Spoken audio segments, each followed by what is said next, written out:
তো ওই সময় আমি ওনার পিঠে হাত দিয়ে জিজ্ঞেস করি যে কি হয়েছে। তখন উনি আমার দিকে রেগে তাকান। তো রেগে তাকানোর সময় আমি খেয়াল করলাম ওনার দুইটা চোখ ভয়ঙ্করভাবে লাল এবং ওনার চেহারাটা মানে বিদঘুটে, মনে হচ্ছে যে কেউ ওনার চেহারাটা থেতলে দিয়েছে আর কি কোনো কিছুতে বাড়ি টাড়ি দিয়ে।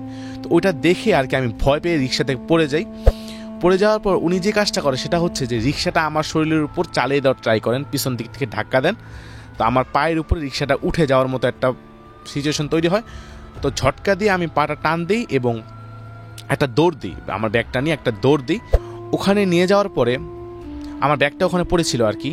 তো ওখানে নিয়ে যাওয়ার পরে ওখানে যাওয়ার পর দেখি যে ওখানে শুধু রিক্সা আছে এবং আমার ব্যাগটা পড়ে আছে আর কি, কিছুই নেই।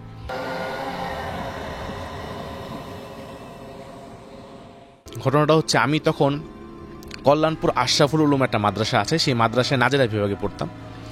তো সেখানে পড়ার সময় তো অনাবাসিক পড়াশোনা করতাম, সকালে যেতাম মাদ্রাসা এবং রাত্রেবেলা এসে পড়তাম। সকাল থেকে সারাদিন মাদ্রাসায় থাকতাম, পরে রাত্রেবেলা এসে পড়তাম। তো আব্বুর বিভিন্ন কাজ থাকতো, এই কারণে আব্বু আর কি আমাকে নিয়ে আসতো না, আমাকে একাই আসতে হতো।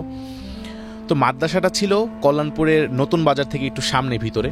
তো প্রতিদিন সেখান থেকে বের হয়ে নতুন বাজার পর্যন্ত আমাকে হেঁটে আসতে হতো, সেখান থেকে আমি রিক্সা করে বাসায় ফিরতাম। তো প্রতিদিনের মতো একদিন সেখান থেকে মাদ্রাসা থেকে বের হয়ে আমি নতুন বাজার পর্যন্ত হেঁটে আসি এবং একটা রিক্সা, তখন একটু রাত হয়ে যায় আর কি মাদ্রাসা থেকে বের হতে। আমার বন্ধুদের সাথে আড্ডা দিচ্ছিলাম, বৃহস্পতিবার রাত ছিল সেদিন।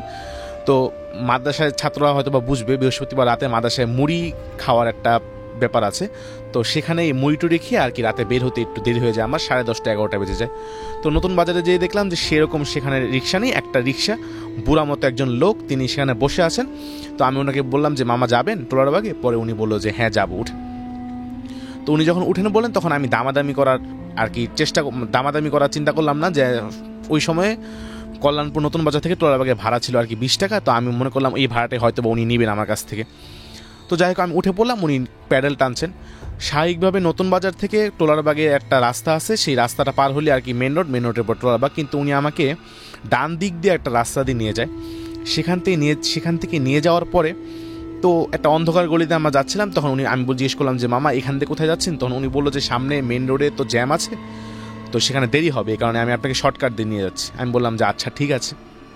তো আমি বসে অপেক্ষা করতেছি, ছোট ছিলাম। তো উনি রিক্সা চালানোর একটা পর্যায়ে হঠাৎ করে দেখলাম যে একটা গলির মধ্যে উনি রিক্সা থামে, উনি চুপচাপ বসে আছেন, রিক্সা থামে। তখন আমি জিজ্ঞেস করলাম যে মামা যাবেন না? পরে উনি বললো যে চাকায় তো হাওয়া নেই, হাওয়া ভরতে হবে। আমি বললাম যে এখানে কোথায় হাওয়া ভরবেন, এখানে তো কিছুই নেই, কোনো দোকান। তখন উনি কোনো কথা না বলে চুপচাপ বসে আছে।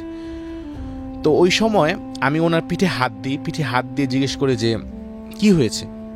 তখন উনি আমার দিকে রেগে তাকান। তো রেগে তাকানোর সময় আমি খেয়াল করলাম ওনার দুইটা চোখ ভয়ঙ্করভাবে লাল এবং ওনার চেহারাটা মানে বিদঘুটে, মনে হচ্ছে যে কেউ ওনার চেহারাটা থেতলে দিয়েছে আর কি কোনো কিছুতে বাড়ি টাড়ি দিয়ে। তো ওইটা দেখে আর কি আমি ভয় পেয়ে রিক্সা থেকে পড়ে যাই। পড়ে যাওয়ার পর উনি যে কাজটা করে সেটা হচ্ছে যে রিক্সাটা আমার শরীরের উপর চালিয়ে দেওয়ার ট্রাই করেন, পিছন দিক থেকে ধাক্কা দেন। তো আমার পায়ের উপরে রিক্সাটা উঠে যাওয়ার মতো একটা সিচুয়েশন তৈরি হয়। তো ঝটকা দিয়ে আমি পাটা টান দিই এবং একটা দৌড় দিই, আমার ব্যাগটা নিয়ে একটা দৌড় দিই। দৌড় দেওয়ার পরে হঠাৎ করে অনেকক্ষণ দৌড়ানোর পর আমি একটা চায়ের দোকানের সামনে এসে থামার পরে আমি দেখলাম যে একটা দোকানে যে জিজ্ঞেস করলাম যে ভাই এটা কোথায়? পরে উনি বললো এটা তো দিয়াবাড়ি। আমি বললাম যে ও আচ্ছা, আমার কাছে তো ফোন নেই, আপনি আমার আব্বুকে ফোন দেন। তো আব্বুকে ফোন দেওয়ার পরে তো আব্বু আসার পর আমাকে বলে যে কি হয়েছে। পরে আমি বললাম যে এরকম একটা ঘটনা ঘটছে। পরে উনি বললো যে চলো কোথায় এটা। পরে আমি বললাম তো আমি চিনি না, এদিক থেকে আমি দৌড়ে আসছি। পরে আব্বু আমাকে ওখানে নিয়ে যান। ওখানে নিয়ে যাওয়ার পরে আমার ব্যাগটা ওখানে পড়েছিল আর কি। তো ওখানে যাওয়ার পর দেখি যে ওখানে শুধু রিক্সা আছে এবং আমার ব্যাগটা পড়ে আছে আর কি, কিছুই নেই। তো আব্বু ওখানে কিছুক্ষণ দাঁড়ায় আশেপাশে দেখে যে কি হয়েছে। তো দেখে যে সেখানে আমার একটু পা ছিলে গিয়েছিল আর কি, পায়ে রক্ত পড়া ছিল, আর আমার ব্যাগটা পড়েছিল। কিন্তু রিক্সা ছিল, কিন্তু রিক্সা চালক ছিল না। তো সেখান থেকে আব্বু আর কি পরের দিন আমার খুব জ্বর আসে, খুব অসুস্থ হয়ে পড়ি। বিশেষ করে চেহারাটা দেখার পরে মানে খুবই জিনিসটা আর কি হজম করে নেওয়া ওই বয়সে আমার জন্য খুব কষ্টকর ছিল। তো খুব শরীর কাঁপে, জ্বর আসে এবং আমার চোখ উঠে যায়, মানে খুব অসুস্থ হয়ে যাই। পরে আব্বু রাত্রেবেলা ভয় পেতাম, ওই সময় স্বপ্ন দেখতাম, বিভিন্ন ভয়ঙ্কর স্বপ্ন দেখতাম এবং রাত্রেবেলা ভয় পেতাম। তো আব্বু আমাকে একটা হুজুরের কাছে নিয়ে যায়। তখন হুজুর বলে যে এরকম হয় অনেক সময়, ছোট বাচ্চারা যখন রাত্রেবেলা রাস্তায় বের হয় তখন তাদের উপরে আর কি জিন বা এই জাতীয় কোনো ধরনের জিনিসগুলো আক্রমণ করার চেষ্টা করে। আর ও যেহেতু মাদ্রাসায় পড়তো, তো এই কারণে হয়তো বা সেভাবে ওর ক্ষতি করতে পারেনি, অন্য কেউ হলে হয়তো বা আরও ভয়ঙ্কর কিছু হয়ে গেলেও হতে পারতো। যাই হোক, হুজুর আমাকে একটা তাবিজ দেয় এবং কিছু পরা পানি দেয়। সেই পরা পানিগুলো খাই এবং উনি বলে যে এটা বুকে দিতে, তো বুকে দিতাম। আর তাবিজ পরার কারণে এরপর থেকে আর কি সেরকম কোনো সমস্যা হয়নি আমার। এটা হলো আমার দ্বিতীয় ঘটনা। জাগো এফএম এর অ্যাপ এখন পাওয়া যাচ্ছে অ্যাপ স্টোর এবং প্লে স্টোরে।